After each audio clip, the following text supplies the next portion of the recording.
Okay, તમારી સામે વાક્યો છે, બરાબર. તમારે એને પરફેક્ટ પાસ્ટ અને સિમ્પલ પાસ્ટમાં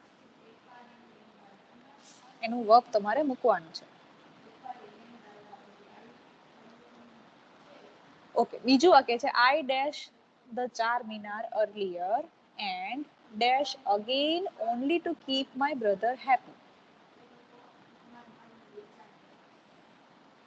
તમારી સામે છે બધા વાક્યો, બરાબર. જોતા જાઓ, જવાબ લખતા જાઓ. Aman dash the letter that he dash 2 weeks ago.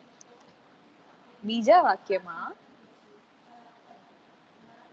જો પેલી ક્રિયા કઈ બની છે? આઈ dash the Charminar earlier. વાક્ય વાંચતા ખબર પડી કે પેલી ક્રિયા ચાર મિનાર ને જોવાની થઈ છે. એટલે અહીંયા શું આવશે? Had seen. તો જેટલા લોકોએ હેડ સીન લખ્યું છે એ બધાય સાચા. શું કામ? જો એમાં તમને વાક્યમાં પણ આપ્યું છે I see the Charminar earlier, મતલબ આઈ had seen the Charminar earlier and again only to keep my brother happy. તો અહીંયા આપણે સેકન્ડ ક્રિયા, બરાબર. બીજી ક્રિયા કઈ થઈ છે કે ફરીથી ચાર મિનાર સુધી જવાની, એ બીજી ક્રિયા છે, લેટર ઇવેન્ટ છે. એટલા માટે આપણે અહીંયા સાદા ભૂતકાળનું રૂપ મૂકીએ છીએ, બરાબર. And went only to keep my brother happy. Clear બધાયને? ત્રીજું છે Aman dash the letter that he dash 2 weeks ago. ચાલો, Aman dash the letter that he dash 2 weeks ago. Okay, સરસ, વેરી ગુડ. જે લોકો જવાબ મોકલે છે, સાચા મોકલે છે. અમન પોસ્ટેડ ધ લેટર, બરાબર. આ સાચું છે. શું કામ સાચું છે? કારણ કે એને લેટર પોસ્ટ કરવાની ક્રિયા પછી કરી. પેલું એને કામ શું કર્યું હતું? That he had dash 2 weeks અગો. 2 અઠવાડિયા પહેલા લખી લીધેલો હતો.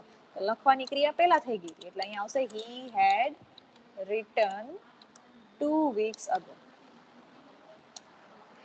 બરાબર, વેરી ગુડ. જે લોકોએ આ જવાબ આપ્યો છે બધાય સાચા. Aman posted the letter that he had return 2 weeks ago. એના પછી હતું before we dash to the bridge the water dash above the danger mark. Before we dash to the bridge the water dash above the danger mark. જો અહીંયા તમને before આપેલું છે એટલે વાક્યનો અર્થ સમજવાની ટ્રાય કરજો. અર્થ સમજશો તો તમને ખબર પડશે કે કઈ ઇવેન્ટ છે એ પેલી ઇવેન્ટ બની હશે ને કઈ ઇવેન્ટ બીજી હશે. બરાબર, વાંચો અને પછી જવાબ મોકલો.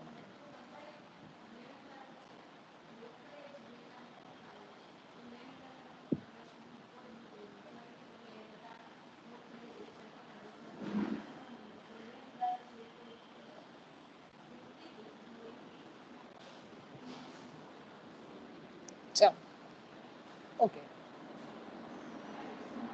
અહીંયા ગેટ છે, ગો નથી, એટલે વેન્ટ કઈ રીતે આવે ભાઈ? ન આવે વેન્ટ. હો, હેડ ગોન કઈ રીતે આવ્યું? ગો એવો કે ઓપ્શન જ નથી. ગેટ છે અને રાઈઝ છે. જીઈટી ગેટ અને આરઆઈએસઈ રાઈઝ. ઓકે, તો before we dash to the bridge, get નું ભૂતકાળનું રૂપ તમારે અહીંયા લખવું પડે, બરાબર. શું કામ? કારણ કે બ્રિજ ઉપર પહોંચવાની ક્રિયા પછીની ક્રિયા છે. શું કામ પછીની ક્રિયા? લખી દીધું water dash about the danger mark. Before we અહીંયા આવશે ગેટ નું થઈ જશે હવે અહીંયા ગોટ, જીઓટી, બરાબર. Before we got to the bridge the water, અહીંયા શું આવશે? રાઇઝ નું થઈ જાય એનું V3, અને એની આગળ આપણે મૂકશું હેડ, તો રાઇઝ નું V3 થાય રાઇઝન, બરાબર. જેટલા રાઇઝન લખ્યું છે એ સાચા. રોઝન એવો કોઈ વર્ડ છે નહીં. હા, રોશન છે સોઢીની વાઈફ, પણ રોઝન એવો કોઈ વર્ડ નથી, બરાબર. Risen. Okay, rise, rose, risen. તો આખું વાક્ય આવી રીતના બનશે. Before we got to the bridge the water had risen about the danger mark. શું કામ? પાણીનો જે ઉછાળ આવ્યો એ ક્રિયા પેલી થઈ છે અને બ્રિજ સુધી પહોંચવાની ક્રિયા પછી થઈ છે, બરાબર. જેમ એક્સરસાઇઝ કરો ને એમ વધારે સમજ આવે. ચાલો, પાંચમું વાક્ય છે by the time they dash of a solution the situation dash. Okay, અહીંયા આપ્યું છે think, અહીંયા આપ્યું છે વર્ડ્સ, બરાબર. થિંક આપ્યું છે એટલે તમે બધા થિંક કરો હવે કે અહીંયા શું આવશે. by the time they dash of a solution the situation dash. જો આ ટેન્સ અઘરો નથી, બરાબર, પણ તમારે એ જોવાનું છે ખાલી કે તમે ક્યાં હેડ પ્લસ V3 મૂકશો. એ જોવા માટે, નક્કી કરવા માટે તમારી પાસે એક જ રસ્તો છે કે તમે વાક્યનો અર્થ સમજો. અર્થ સમજો તો તમને ખબર પડે કે ભાઈ કઈ ક્રિયા છે એ પેલી થઈ હશે અને કઈ ક્રિયા બીજી થઈ હશે. જે ક્રિયા પેલી હોય ત્યાં આપણે હેડ પ્લસ V3 મૂકશું.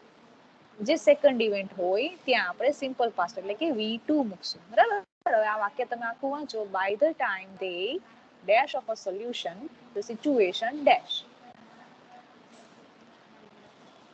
સોલ્યુશન સુધી એ લોકો પહોંચ્યા ત્યાં સુધીમાં તો સિચ્યુએશન છે એ બગડી ગઈ. બરાબર. એવું એક આખો અર્થ આનો નીકળે છે. આમાંથી પેલી ક્રિયા કઈ થઈ? સોલ્યુશનનો વિચાર કરવાની કે પછી સિચ્યુએશનના બગડવાની? એના આધારે તમે લોકો અહીંયા જવાબ લખી શકશો. બહુ સહેલું છે. ચાલો.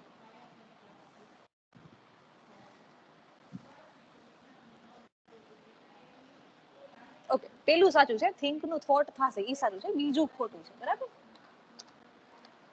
by the time they thought of a solution, thought સાચું છે. the situation had worst એવો વર્ડ છે જ નહીં. વર્સ નું V3 કોને આવડે છે? રોસ્ટ એવો ક્યાંય વર્ડ નથી.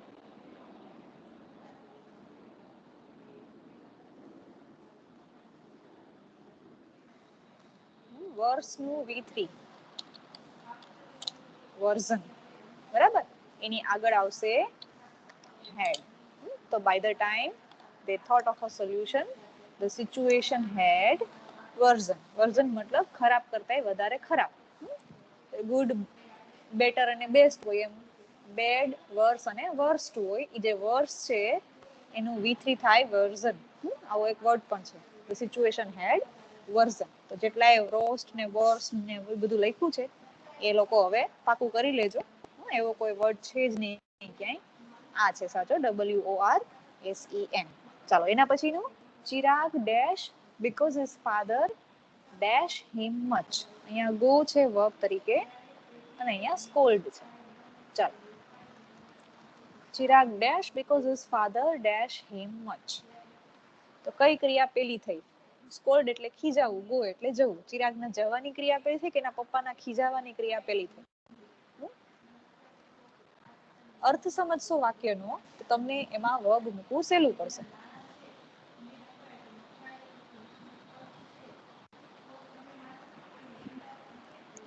પેલી ક્રિયા કઈ થઈ છે એ વિચારી અને વર્બ મૂકો.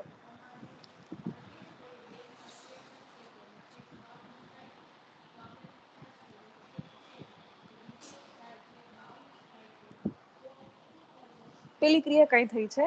ચિરાગના જવાની કે એના પપ્પાના ખીજાવાની? ચિરાગ વયો ગયો પછી પપ્પા ખીજાણા હતા? નહીં, પપ્પા પહેલા ખીજાણા પછી ચિરાગ ગયો. તો પેલી ક્રિયા કઈ થઈ? ખીજાવાની. એટલે જે આ સેકન્ડ બ્લેન્ક છે એ ફર્સ્ટ ઇવેન્ટ છે. તો અહીંયા હેડ સાથે ક્રિયાપદ આવશે. બરાબર. તો હેડ સ્કોલ્ડ નું થઈ જશે સ્કોલ્ડેડ. બરાબર. અને જે ચિરાગના જવાની જે ક્રિયા છે ગો, એ બીજી ક્રિયા છે. કારણ કે પપ્પા ખીજાણા પછી ચિરાગ ગયો એટલા માટે આપણે એનું ભૂતકાળનું રૂપ કર્યું અહીંયા. Chirag vent because his father had scolded him much. બરાબર છે. તો આ એનો સાચો જવાબ છે. પછી seventh blank. the doorkeeper dash me whether I dash a ticket. the doorkeeper અહીંયા આસ્ક આપ્યું છે, અહીંયા આપ્યું છે બાય. બરાબર. ચાલો, ઉપરની બ્લેન્ક છે એવું જ આ છે. વિચારો. હવે હું જવાબ નહીં કહું, 3-4 તમે જાતે કરો. બધા બહુ જવાબ નથી આપતા, બધાને અઘરું લાગતું લાગે છે. ઓકે, યુવરાજે જવાબ મોકલો. સરસ. ઓકે.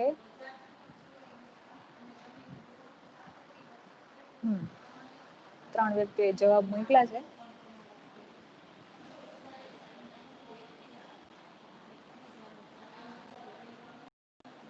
બાકીને બધા શું કરે છે ભાઈ?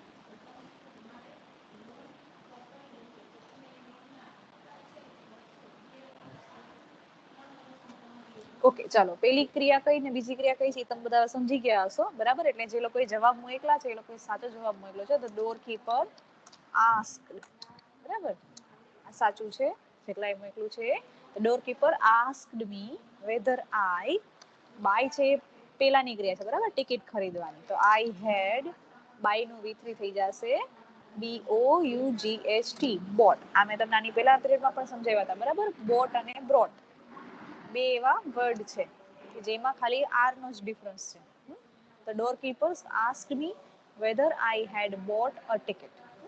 ચાલો, એના પછીનું તમને દેખાય છે the players dash the game enthusiastically so they dash the game.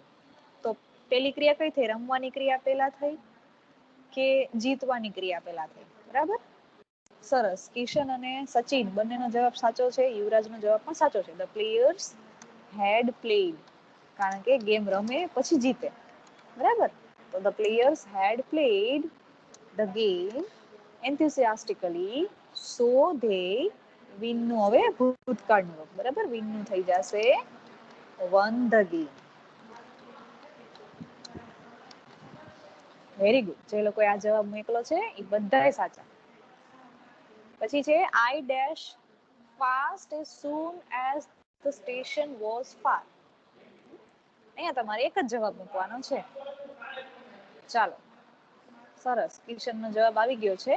હિત ખાલી વોકડ નહીં આવે. જો અહીંયા કઈ હેડ તો આવ્યું નથી, તો હેડ ન હોય તો એકલું વોકડ થોડું આવે. અહીંયા હેડ આપણે મૂકવું પડે, બરાબર? એટલે અહીંયા તમારે એક જ જવાબ લખવાનો હતો, હેડ વોક.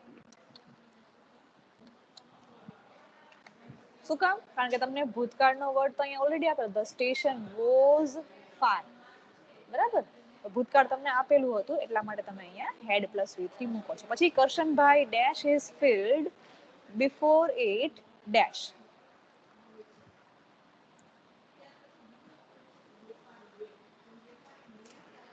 બિફોર વાળું વાક્ય આવે ને જ્યારે ત્યારે હેડ પ્લસ V3 છે ને હંમેશા પેલી જ બ્લેન્કમાં આવતા હોય. શું કામ? કારણ કે એ ક્રિયા પેલી જ હોય તો જ અહીંયા બિફોર હોય. આફ્ટર આવે ને ત્યારે હેડ પ્લસ V3 આફ્ટર પછી આવશે, બરાબર? તો આ તમારા માટે સહેલું પડી ગયું કે કરશનભાઈ પ્લાવ છે, પ્લાવ મતલબ ખેડવું, એનું V3 થઈ જાય પ્લાઉડ, બરાબર? તો Karshanbhai had ploughed his field before it. હવે રેઇન છે, રેઇન એટલે વરસાદ, એને ક્રિયાપદ તરીકે પણ ઉપયોગમાં લેવાય છે. ત્યારે આપણે એને ક્રિયાપદ તરીકે કરીએ ત્યારે રેઇન નું થઈ જાય રેઇન, RAI. એની પાછળ આપણે એન ની પાછળ ઈડી લગાડી દેવાનું, બરાબર? એટલે ઈ વર્બ તરીકે કામ કરે. તો Karshanbhai had ploughed his field before it rain. Clear બધાને? સમજાણું?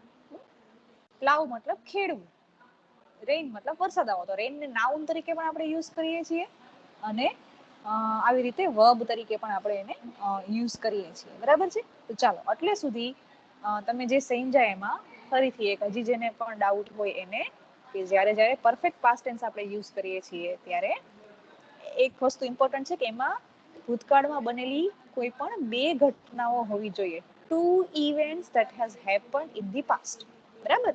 આ જે બે ઇવેન્ટ્સ હોય છે એમાંથી જે સૌથી પહેલી ઇવેન્ટ હોય, અર્લિયર ઇવેન્ટ, એના માટે આપણે હેડ પ્લસ V3 યુઝ કરશું. અને જે લેટર મતલબ કે પછી બનતી ઘટના છે એના માટે આપણે V2 યુઝ કરશું. ફોર એક્ઝામ્પલ, તમે અહીંયા જે એક્ઝામ્પલના વાક્યો હમણાં લખ્યા, બરાબર? જે તમે જવાબ આપ્યા એ બધામાં આપણે જોઈએ તો I had seen the Charminar earlier and went again only to keep my brother happy. તો ચારમિનારને જોવાની ક્રિયા પહેલા થઈ ગઈ હતી. બે ઘટનાઓ છે, ચારમિનારને પહેલા જોવાની, ચારમિનારને પછીથી જોવાની, બરાબર? તો જે પહેલા જોઈ લીધું તો એના માટે હેડ પ્લસ V3 મૂક્યું, બીજા માટે આપણે V2 મૂક્યું છે. કીવર્ડ્સ તરીકે તમને આફ્ટર, બિફોર, અન્ટિલ, વેન આમાંથી કંઈ પણ આવી શકે છે, પણ મેજોરિટી બિફોર અને આફ્ટર આ બંને યુઝ થતા હોય છે, બરાબર છે? એટલે સુધી કોઈને કઈ પ્રશ્ન હોય તો પૂછી શકે છે. બધાને પરફેક્ટ પાસ્ટ ટેન્સ પરફેક્ટલી સમજાણું? બધાને પરફેક્ટ પાસ્ટ ટેન્સ પરફેક્ટલી સમજાણો હોય તો આપણે નેક્સ્ટ પીરિયડમાં નેક્સ્ટ ટેન્સમાં નહીં જઈએ, આપણે એક્સરસાઇઝમાં જઈશું, બરાબર? આપણે લાસ્ટ પીરિયડમાં કરી હતી ને જેમ એવી રીતના લિંકથી એક્સરસાઇઝ કરશું, બરાબર? એટલે તમારે વધારે પ્રેક્ટિસ થઈ જશે. એમાં પણ આવા જ વાક્યો હશે. ચાલો એટલે સુધી કોઈને કઈ ક્વેશ્ચન છે? ન હોય તો હું માનીશ કે બધાને સમજાઈ ગયું છે. કોઈકનું માઇક ઓન છે ભાઈ?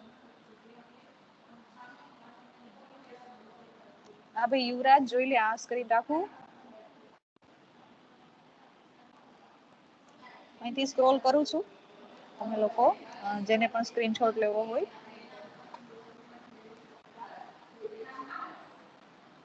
એ લઈ લેજો. ચલો મેજોરિટીને કોઈ પ્રશ્ન નથી. બધાને સમજાઈ ગયું છે બરાબર? સરસ.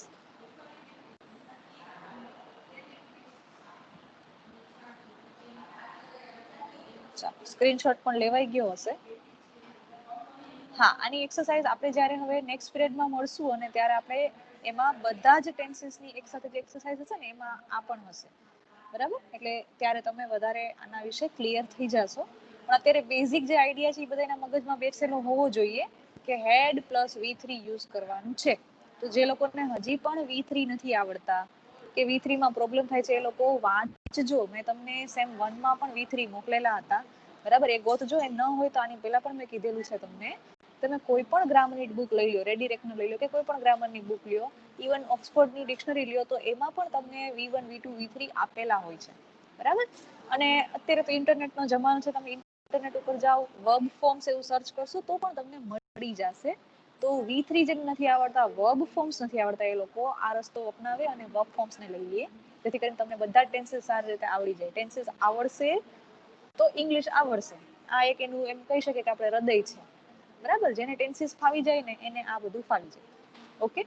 ચાલો હવે કોઈને કઈ આમાં પ્રશ્ન હોય એવું મને લાગતું નથી. બધાને સમજાઈ ગયું હશે. હેડ પ્લસ V3 યુઝ કરવાનું જ્યારે બે ઇવેન્ટ્સ હોય ત્યારે. પહેલી ઇવેન્ટ માટે હેડ પ્લસ V3, બીજી ઇવેન્ટ માટે સિમ્પલ પાસ્ટ એટલે કે V2 યુઝ કરવાનું રહેશે. બરાબર? બાકી ઓળખવા માટે બિફોર, આફ્ટર, અન્ટિલ, વેન આમાંથી કંઈ પણ આવી શકે છે કીવર્ડ્સ તરીકે, પણ મેજોરિટી બિફોર અને આફ્ટર યુઝ થતા હોય છે. ઓકે? ચાલો એટલે સુધી કોઈને હવે કઈ પ્રશ્ન નથી તો આપણે અહીંયા લેક્ચરને પૂરો કરીએ છીએ. કોઈને કઈ પ્રશ્ન હોય તો ચેટ બોક્સમાં લખી દો. અધરવાઇઝ આપણે મીટિંગ અહીંયા પૂરી કરીએ છીએ અને નેક્સ્ટ પિરિયડમાં મળશું આપણે શનિવારે. શનિવારે આપણે બિઝનેસ કમ્યુનિકેશનમાં આગળ વધશું. આપણે વાત થઈ છે બરાબર કે સોમવાર અને ગુરુવાર આપણે ઇંગ્લિશ સાથે ડીલ કરશું અને સેટરડેના આપણે બિઝનેસ કમ્યુનિકેશન.